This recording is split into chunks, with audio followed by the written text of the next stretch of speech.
parle de gigamodèle, de quoi parle-t-on? Un gigamodèle, c'est un grand réseau de neurones qui est préappris sur une tâche générique, qu'on appelle aussi une tâche prétexte, sur un gros corpus, et ensuite, il va pouvoir être adapté à plein d'autres tâches à partir de peu ou pas de données. Donc pour faire de l'apprentissage few shot ou zero shot. C'est un vrai changement de paradigme en cours dans le domaine de l'IA qui a été mis en lumière par Stanford en 2021, mais les travaux remontent à déjà quelques années avant ça. Et ça constitue aujourd'hui l'état de l'art sur plein de tâches, comme je pense la plupart d'entre vous le savent, notamment dans les domaines du texte, de l'audio, de l'image, et puis de plus en plus des données multimodales. Comme le modèle est gros et qu'il y a besoin de beaucoup de données, le préapprentissage va être réservé à quelques acteurs, donc ça peut être des grosses boîtes ou des startups particulièrement bien financées, ou des projets collaboratifs comme Big Science, dont on a parlé plusieurs fois déjà aujourd'hui. À l'inverse, ça permet une certaine démocratisation des usages, dans le sens où on a besoin de peu de données pour ensuite réaliser des tâches qui nous auraient demandé beaucoup plus de données auparavant. J'ai mis des guillemets, donc c'est une démocratisation en termes de quantité de données, mais pas forcément en termes de ressources de calcul. Donc Stanford s'est positionné là-dessus, et on nous a demandé que faire en France. Donc quelle est la position de la France aujourd'hui? Quels sont les résultats exploitables de Big Science et par quelle mesure maximiser l'impact pour la communauté française, académique et industrielle? Donc on a travaillé dans un petit groupe de travail avec des représentants des différents instituts et types d'IA concernés. Alors, hop, voilà. Donc avant de présenter l'état des lieux et les conclusions, juste quelques mots sur de quoi on parle scientifiquement. Donc tout ça a commencé, explosé en 2017 à partir de l'architecture Transformer, qui est donc une architecture qui permet dans une séquence d'apprendre les instants qui sont reliés entre eux, selon quelle dimension, et puis donc en entassant ces couches Transformer, on peut apprendre des dépendances dans des données complexes, avec moins de limites qu'auparavant, donc avec moins de biais inductifs que les architectures récurrentes ou convolutives d'avant.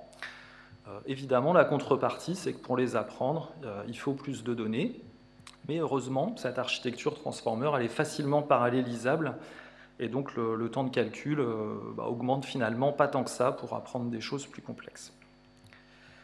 À partir de cette architecture, on peut construire différents modèles qui sont basés sur des encodeurs, des décodeurs ou un mélange des deux. Donc, par exemple, ici, l'architecture BERT, elle utilise un encodeur. Il y a une phase de préapprentissage à gauche où on va rentrer des paires de phrases dans lesquelles on va masquer des mots, et puis on va demander à BERT de prédire est-ce que les phrases, elles se suivaient au début dans le texte ou pas, et de retrouver les mots qui étaient masqués. Et grâce à ces deux tâches prétextes, il va apprendre des plongements lexicaux, des mots dans le contexte de la phrase, qui vont permettre de résoudre plein d'autres tâches de NLP ici. Donc il y a par exemple des tâches de reconnaissance d'entités nommées, ou de réponse à des questions en cherchant la réponse dans un bout de texte. Donc ça, c'était l'architecture encodeur, avec un décodeur récurrent. Une autre architecture dont on a beaucoup parlé, c'est GPT. Donc ici, c'est un modèle qui va prédire le mot suivant dans un texte qui contient 175 milliards de paramètres qui ont été appris sur à peu près 170 milliards de mots. Et c'est aujourd'hui utilisé par des centaines d'applications commerciales dans les domaines de la relation client, du marketing digital et de la génération de sites web. Alors j'ai pris ici un petit exemple d'une de ces applications qui s'appelle Copy.ai, qui promet par exemple de générer des intros de blog automatiquement. Donc pour ça, il faut donner le titre du blog et expliquer le contenu du blog. Donc là, le titre de mon blog, c'est « Quelle stratégie la France doit-elle adopter en IA ?» Et je lui ai posé les 3 questions qu'on nous a demandé Dans le GT, donc quelle est la position sur les modèles génériques, quels sont les résultats exploitables, etc. Et j'ai demandé d'avoir un ton professionnel dans la réponse. Voici ce que GPT-3 a répondu, donc je vous laisse prendre connaissance de la réponse.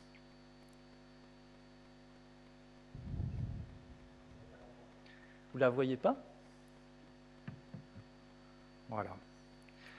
Donc d'après GPT, la France est un petit peu à la traîne sur les modèles génériques. Bon, on va voir si c'est vrai tout ça. Donc voici ce slide présente, on espère être le plus exhaustif possible sur les modèles de langue pour la langue française qui ont été développés en France. Donc il y en a de différents types.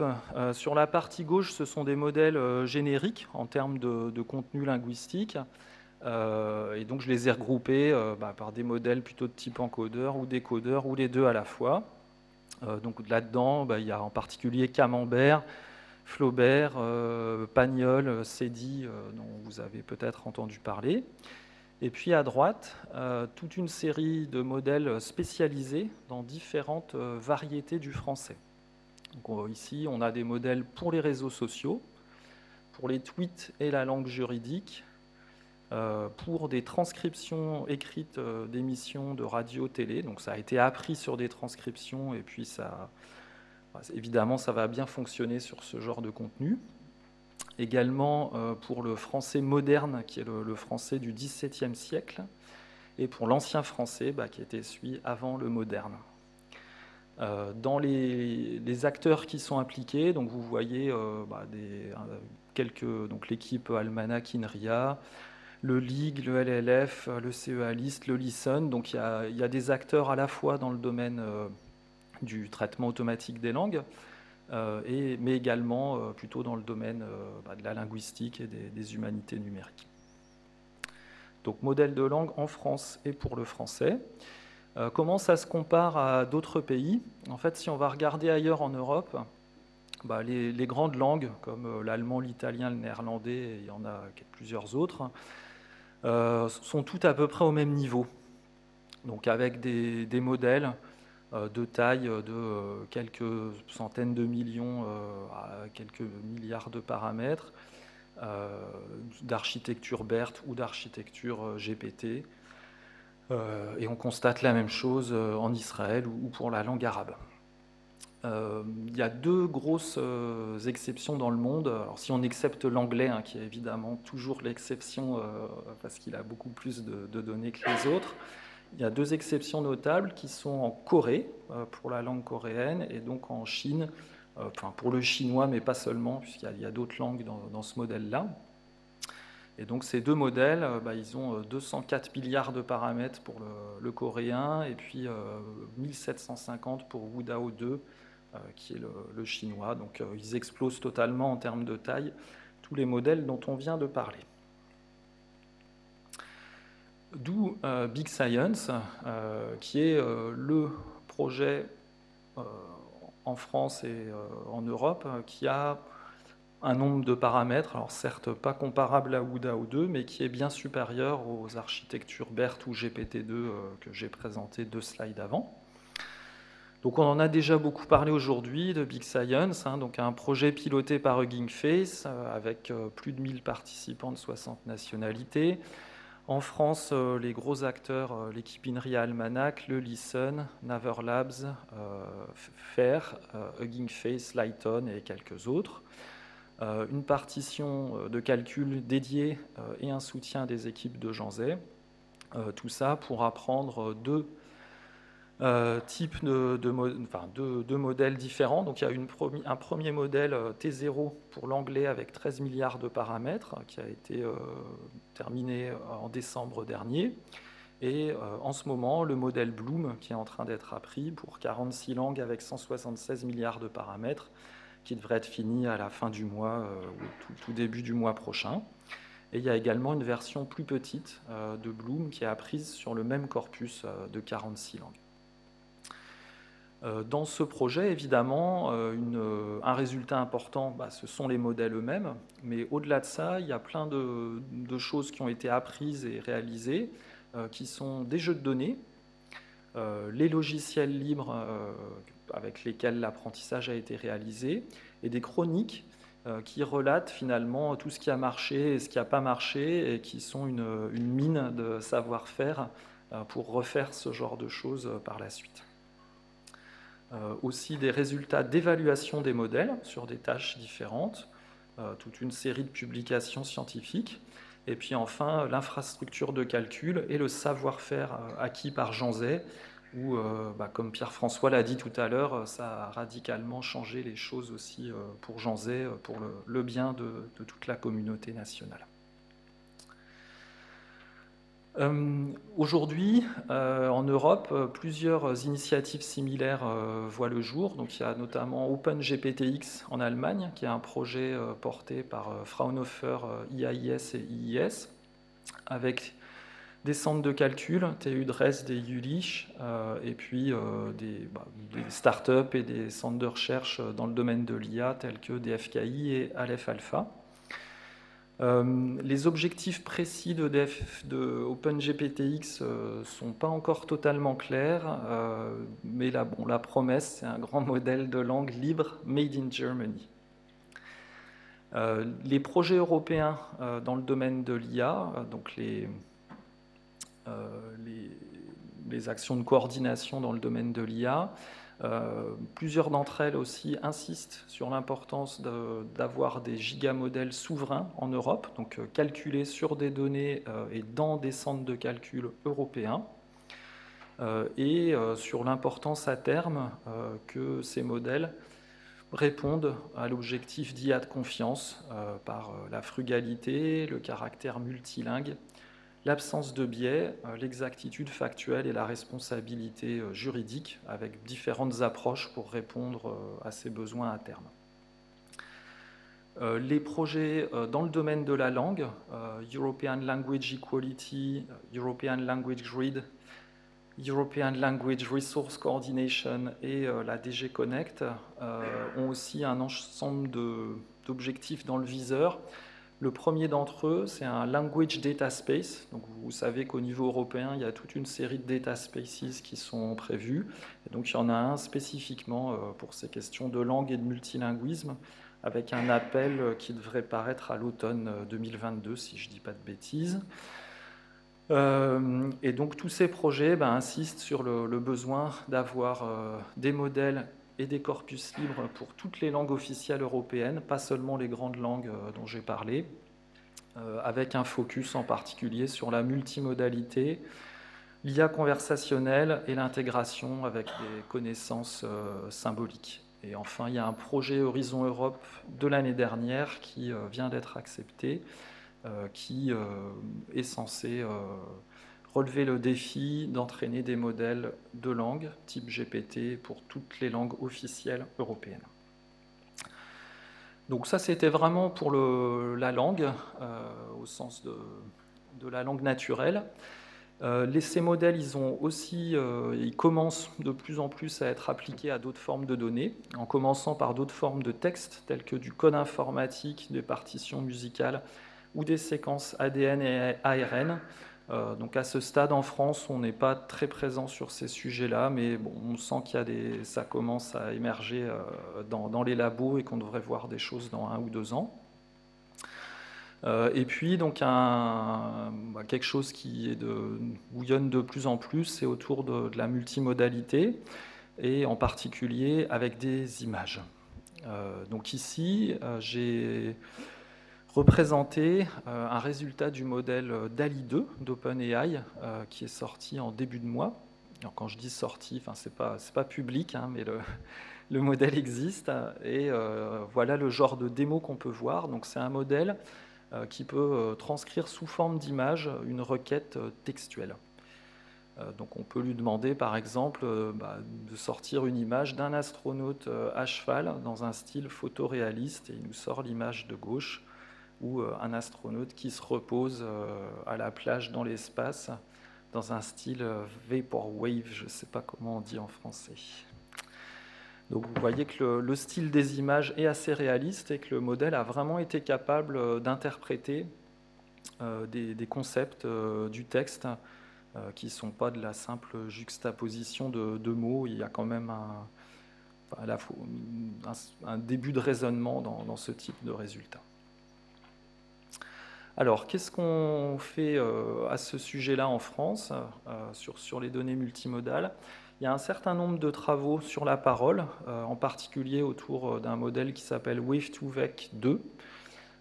Donc, il y a eu des apprentissages de ce modèle pour le français, au LIG, au LIA, des adaptations du modèle et puis d'autres travaux autour de ça. Sur l'audio hors de la parole, il y a un benchmark qui a été développé avec une participation de l'IRCAM. Et puis autour de l'image, il y a des travaux, par exemple chez Valeo et dans un ensemble d'équipes INRIA grenobloises et parisiennes. Et sur la multimodalité en tant que telle, il y a encore peu de travaux. Donc je dirais que c'est un peu comme les autres données de type textuel, c'est-à-dire que ça commence à émerger, on voit que des équipes commencent à se positionner et les premiers résultats arrivent. Donc j'en arrive aux recommandations de notre groupe de travail. La première d'entre elles, finalement, on nous demandait est-ce que ces gigamodèles, c'est juste un effet de mode, on regarde de loin et on ne fait rien de plus. Non, clairement, le groupe de travail était unanime là-dessus. Les gigamodèles sont une tendance de fond. L'apprentissage shot ou zéro shot est une tendance de fond et on ne peut pas se permettre de passer à côté.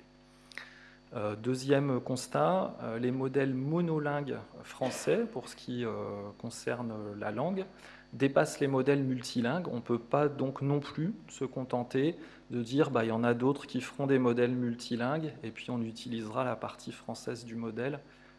Ce n'est pas une solution. Donc globalement, notre recommandation est que la France se positionne clairement sur le sujet pour ne pas rater la vague, pour faire émerger des gigamodèles souverains qui sont cohérents avec nos objectifs stratégiques dont on a parlé toute la journée, donc de confiance, de frugalité et j'ajoute de promotion des langues de France, et puis de faire que notre positionnement y soit visible pour attirer des talents et des investissements. Ce positionnement, cet investissement, il doit se répartir entre un effort d'ingénierie et de recherche. Et c'est là que notre groupe de travail n'a pas encore totalement convergé sur le chiffrage. Donc je ne parlerai pas de chiffrage aujourd'hui, mais simplement de la liste de nos recommandations. Donc première série de recommandations concernant la dissémination des résultats de Big Science. Le modèle et les ressources sont publiquement disponibles selon des licences différentes. Par exemple, le modèle est soumis à une licence qui impose un usage raisonnable sur le plan éthique du modèle. Et donc, pour que ça soit réellement utile, on recommande que ces ressources et ces modèles soient stockés au sein du calculateur Jean-Zé ou de l'infrastructure du projet Cluster dont on a parlé juste avant la pause, pour qu'il soit accessible à tous de façon pérenne et avec une faible latence. Et c'est là un point clé pour qu'il soit réellement utilisable et utilisé. D'autre part, vu la taille du modèle, même faire de l'inférence avec le gros modèle Bloom, ça demande une certaine infrastructure de calcul. Et donc pour maximiser l'utilisation, on recommande d'obtenir et de distribuer des modèles de plus petite taille. La façon d'obtenir ces modèles de plus petite taille, aujourd'hui, scientifiquement, on ne sait pas quelle est la meilleure méthode pour faire ça. Est-ce qu'on compresse un gros modèle? Est-ce qu'on le distille? Est-ce qu'on apprend directement un modèle plus petit? On ne sait pas, et donc notre recommandation ici est d'essayer ces différentes possibilités pour comprendre ce qu'il faut faire et distribuer le meilleur modèle possible. Ce projet Big Science est bien connu dans la communauté TAL, mais au-delà, quand on va dans des communautés telles que les humanités numériques ou quand on va vers les industriels et le grand public, c'est beaucoup moins le cas. Donc on recommande une campagne de communication, en particulier vers tous ces publics. qui pourra passer par une journée d'information et un hackathon ou une sorte de concours, si vous voulez, pour stimuler l'imagination et trouver des usages innovants de ce modèle, en particulier dans l'industrie.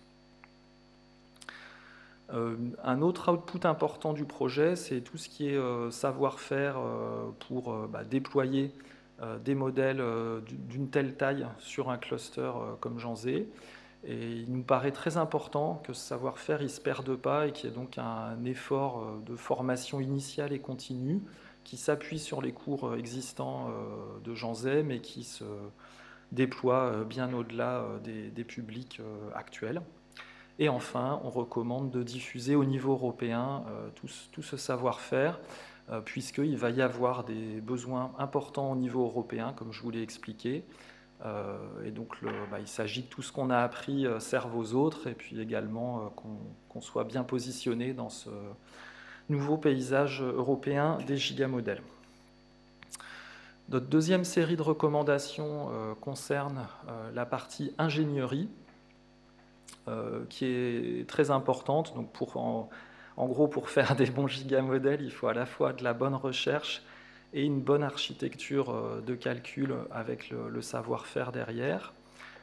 Donc Janzé a été capable de faire ça, et donc on recommande qu'il y ait un affichage qui pourrait s'appeler par exemple centre d'expertise sur l'ingénierie des gigamodèles, qui soit basé sur l'infrastructure et les équipes de Janzé, avec les ressources matérielles qu'il faut.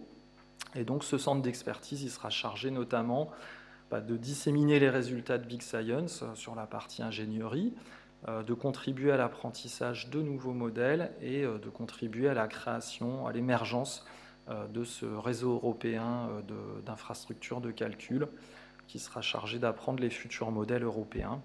Et ici, la visibilité nous paraît vraiment très importante, parce que notamment en Europe, aujourd'hui, il n'y en a pas beaucoup d'autres qui se sont positionnés là-dessus. Et enfin, notre dernière série de recommandations concerne l'opportunité et les modalités d'une initiative de recherche. Donc vous aurez compris que l'opportunité pour nous, c'est un grand oui, parce que la taille des modèles, certes, est importante, mais elle ne fait pas tout. Et il y a plein de sujets ouverts en recherche qui concernent notamment la création de jeux de données, la multimodalité, l'analyse de la dynamique d'apprentissage, comment on fait pour ajouter des connaissances dans le modèle, tout ce qui est efficacité calculatoire, sécurité, explicabilité, l'évaluation et les usages dans le domaine du NLP, mais pas seulement, et puis les implications légales et éthiques.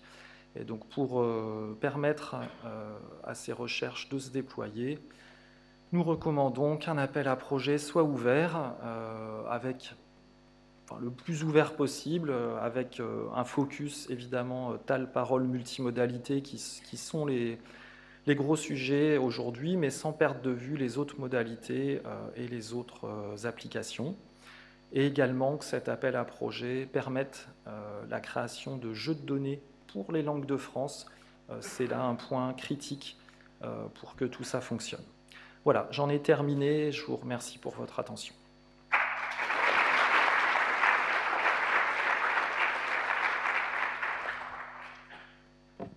Timing impeccable, avec une première question, ça vient vite, super. Merci pour l'exposé. Quand tu parlais d'un pôle d'ingénierie, est-ce que vous envisagez que ce serait ouvert, par exemple, aux chercheurs de venir avec leurs problèmes, parce que c'est vraiment très compliqué de gérer ces modèles, et souvent, bon, nous, même dans un 3IA, on n'a pas l'ingénierie qu'il faut pour vraiment s'investir dans ces gros modèles. Oui. Donc ça, c'est la première question. La deuxième qui m'embête beaucoup, c'est que ces modèles sont très compliqués, donc on est très intéressé par l'explicabilité de leurs prédictions, mais on a du mal, et comme tu le sais probablement, il y a plein d'articles comme « Are 16 attention heads better than one ?» et la réponse est non.